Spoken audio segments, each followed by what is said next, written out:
Welcome back दोस्तों। आप सभी का स्वागत है हमारे एक और वीडियो में। वीडियो शुरू करने से पहले मैं आप सभी से एक रिक्वेस्ट करना चाहूँगा कि प्लीज़ हमारे चैनल को सब्सक्राइब कीजिए, ज़्यादा से ज़्यादा शेयर कीजिए, कंटेंट को लाइक कीजिए, कमेंट कीजिए। दोस्तों, एक खबर अभी अभी आई जो न्यूज़ चैनल्स में काफ़ी चली, अभी अभी तो नहीं, मतलब 6-7 घंटे पहले। अभी जैसे यहाँ पे और वहाँ पे टाइम डिफरेंस ज़्यादा है तो हम थोड़े से पीछे रह जाते हैं। तो अभी एक खबर आई कि हमारे जो आर्मी चीफ हैं और एयरफोर्स चीफ हैं और नेवी चीफ हैं, ये सारे जितने भी हमारे डिफेंस चीफ हैं वो हमारे आर्मी चीफ जगन्नाथ जी के दर्शन के लिए गए हैं और एयरफोर्स चीफ, नेवी चीफ वो भी टेंपल और गुरुद्वारे दर्शन के लिए गए हैं। दोस्तों, ये एक बड़ा ही सिग्निफिकेंट मूवमेंट है हमारे जो ऑफिशियल्स हैं उनका। अगर मैं कहूँ कि भाई मंदिर गुरुद्वारे हम कब जाते हैं? जब कुछ अच्छी दुआ मांगनी होती है, अच्छा आशीर्वाद लेना होता है भगवान का, या कोई अच्छा काम करने जा रहे हैं उसके लिए हम आशीर्वाद लेने सबसे पहले मंदिर जाते हैं। ये तो हमारी एक धार्मिक प्रथा रही है और है। दोस्तों, इस चीज़ के पीछे अगर इस चीज़ को हम समझते हैं कि यार ये क्यों ऐसा मूवमेंट कहें या एक तरह का क्रियाकलाप कहें कि क्यों हो रहा है, तो इस चीज़ को समझते हैं हम इस तरह से कि देखिए, ऑपरेशन सिंदूर तो चालू है। जैसा गवर्नमेंट ने, मोदी जी कई बार बोल चुके हैं कि ऑपरेशन सिंदूर अभी ख़त्म नहीं हुआ है। तो इसी बीच में अगर इस चीज़ को कहें कि क्या इंडिया अब वो समय या डेट या तारीख आ गई है कि अब ऑपरेशन सिंदूर पार्ट 2 को पूरा किया जाए, ख़त्म किया जाए उसको करके। जो जियोपॉलिटिकल मूवमेंट अगर हो रही है, ईरान कॉन्फ्लिक्ट, जो ईरान और इजराइल और अमेरिका वॉर कॉन्फ्लिक्ट जो चल रहा है, और इस बीच में साथ साथ में जो हमारे जो राजनेताओं की भी जो मूवमेंट है और देश में आर्मी मूवमेंट है। अभी आप देखिए, पीछे अभी एक नोटम भी जारी किया था हमारी आर्मी ने राजस्थान में, बहुत बड़ा। तो वहाँ पे कितनी ही हमारी मिलिट्री डिफेंस की एक्सरसाइज हो रही हैं। और प्लस में ये भी खबर आई कि अभी ब्रह्मोस 800 किलोमीटर तक वाली जो है वो भी, उसको भी कमीशन कर दिया गया आर्मी, नेवी और एयरफोर्स में।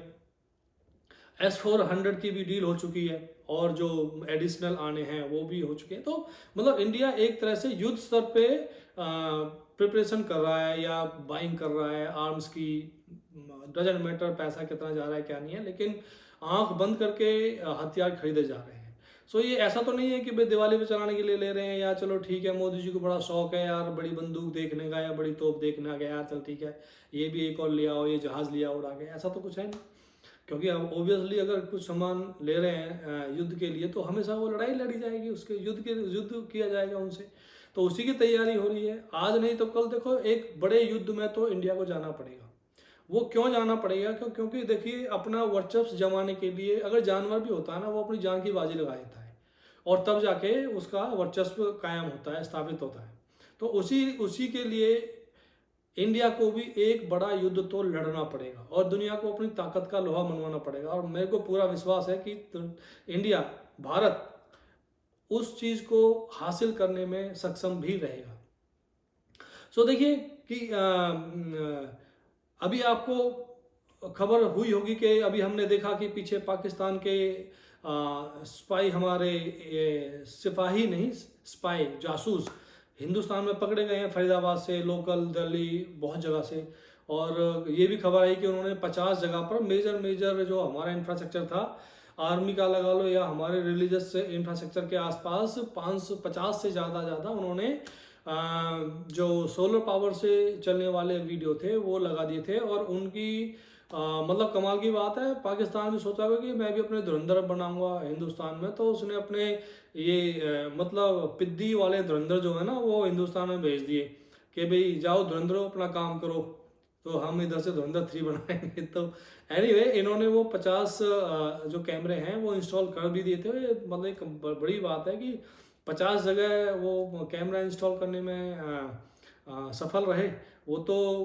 और इसका खुलासा कैसे हुआ? गाजियाबाद में एक मेरे ख्याल से हवलदार लेवल का एक सरकारी कर्मचारी वो आता है एक पंचर की दुकान पे, पास में ही वो था पेट्रोल पंप या पेट्रोल पंप के पास वहाँ पे एक दुकान थी, वहाँ पे आता है और वहाँ पे गलती से वो फ़ोन पे बात करते हुए किसी को सुन लेता है कि यार 5-6 हज़ार रुपये तो आजकल ऐसे ही मिल जाते हैं, एक कैमरा लगाओ और 5-6 हज़ार रुपये ले लो।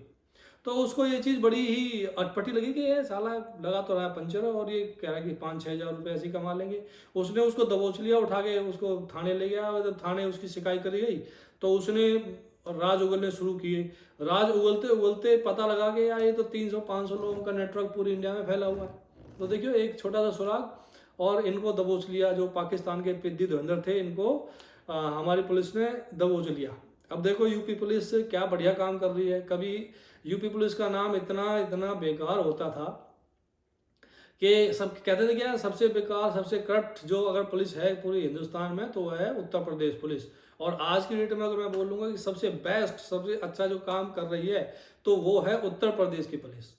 ठीक है, तो उत्तर प्रदेश की पुलिस की सतर्कता सजगता से ये जो नेटवर्क है जासूसों का ये पकड़ा गया। अब पीछे एक फॉर्मर एम्बेसडर है पाकिस्तान के, नाम है उनका अब्दुल बासित।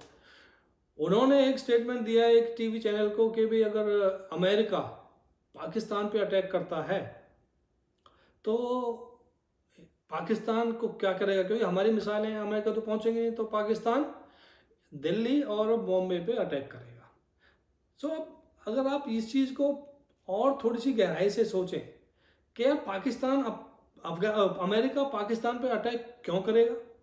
भाई इनकी तो बड़ी दूध काठी रोटी है और ये तो बड़े ही इनके तो बड़ा याराना है ट्रम्प से, तो ये अटैक कैसे करेगा इस पर?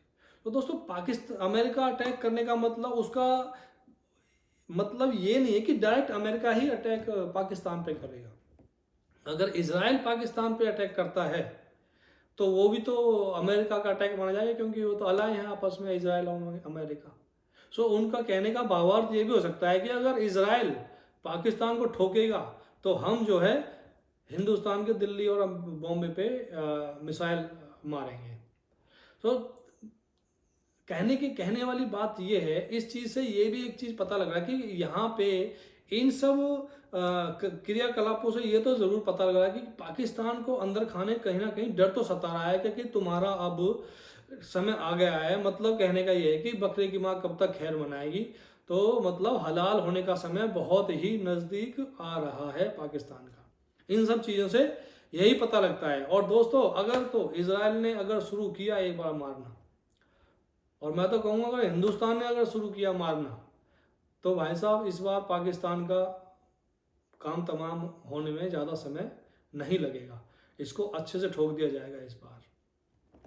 सो इसी बीच में अभी जैसे ऑपरेशन सिंदूर 1 में जो इनका न्यूक्लियर ब्लफ था उसको भी ध्वस्त कर दिया। हालांकि उसमें जो ऑपरेशन सिंदूर 1 था उसमें जो अमेरिका की भी कुछ सेटलमेंट थी पाकिस्तान में, उनको भी बहुत भारी नुकसान हुआ, जिससे कि अमेरिका नाखुश है।